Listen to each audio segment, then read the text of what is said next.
লৈ আহিছোঁ এটা অত্যন্ত গুৰুত্বপূৰ্ণ খবৰ। গৌৰৱ গগৈৰ হাতত হাতকেৰেয়া নিপিন্ধোৱা পৰ্যন্ত ৰাজ্যত চলিব তীব্ৰ প্ৰতিবাদ আৰু এই প্ৰতিবাদী কাৰ্যসূচী ৰূপায়ণ কৰিব জাতীয় সংগ্ৰামী সেনা অসমে। কিয়নো গৌৰৱ গগৈ দেশদ্ৰোহী, গৌৰৱ গগৈ জাতিদ্ৰোহী, এই মন্তব্য কৰিছে জাতীয় সংগ্ৰামী সেনা অসমৰ এগৰাকী নেতা চিতু বৰুৱাই।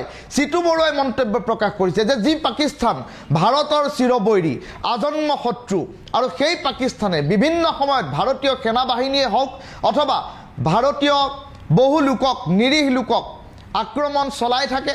আৰু তেনে পৰিপ্ৰেক্ষিতত যি পাকিস্তানলৈ এতিয়া ভাৰত চৰকাৰে পানী নিদিওঁ বুলি উল্লেখ কৰিছে, সেই পাকিস্তানৰ সৈতে গৌৰৱ গগৈ আৰু গৌৰৱ গগৈৰ পত্নীয়ে সম্পৰ্ক ৰাখে, যোগসূত্ৰ ৰাখে।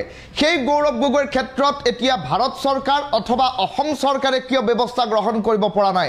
আৰু যেতিয়ালৈকে গৌৰৱ গগৈৰ সাংসদ পদ খাৰিজ কৰি কংগ্ৰেছৰ পৰা বহিষ্কাৰ কৰি গৌৰৱ গগৈক গ্ৰেপ্তাৰ কৰি জেল হাজোতলৈ প্ৰেৰণ কৰা নহয়, তেতিয়ালৈকে জাতীয় সংগ্ৰামী সেনা অসমে প্ৰতিবাদ অব্যাহত ৰাখিব ৰাজ্যত। এই কথা ইতিমধ্যে হুংকাৰ প্ৰকাশ কৰি উল্লেখ কৰিছে জাতীয় সংগ্ৰামী সেনাৰ এগৰাকী নেতা চিতু বৰুৱাই। মন্তব্য শুনাই লৈছো। পাকিস্তান হৈছে আমাৰ আজন্ম শত্ৰু। কি কৰা নাই পাকিস্তানে? হাজাৰ হাজাৰ ভাৰতীয় হত্যা কৰিলে। সিদিনা পাকিস্তানী সন্ত্ৰাসবাদীয়ে বাছি বাছি ভাৰতীয় হত্যা কৰিলে।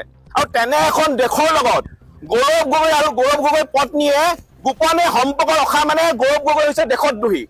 গতিকে অতি শীঘ্ৰে গৌৰৱ গগৈ সাংসদ পদ খাৰিজ কৰি গৌৰৱ গগৈ গ্ৰেপ্তাৰ কৰিব লাগিব। কাৰণ আমাক এনেকুৱা ৰাষ্ট্ৰদ্ৰোহী, বিশ্বাসঘাতক, দেশদ্ৰোহী, ছদ্মবেশী আমাক সাংসদ কোনো কাৰণতে নালাগে।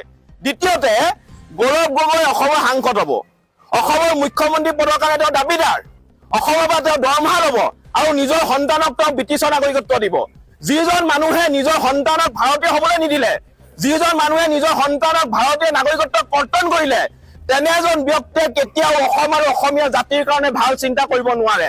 আমি ভবা নাছিলো যে প্ৰয়াত তৰুণ গগৈৰ পুত্ৰ ইমান ডাঙৰ অপৰাধ কৰিব। গতিকে অতি শীঘ্ৰে ভাৰত চৰকাৰে, অসম চৰকাৰে গৌৰৱ গগৈ গ্ৰেপ্তাৰ কৰাৰ ব্যৱস্থা কৰক। অন্যথা জাতীয় সংগ্ৰামী অসমে সমগ্ৰ অসম জুৰি গৌৰৱ গগৈৰ বিৰুদ্ধে তীব্ৰ গণতান্ত্ৰিক প্ৰতিবাদ আমি গঢ়ি তুলিবলৈ বাধ্য।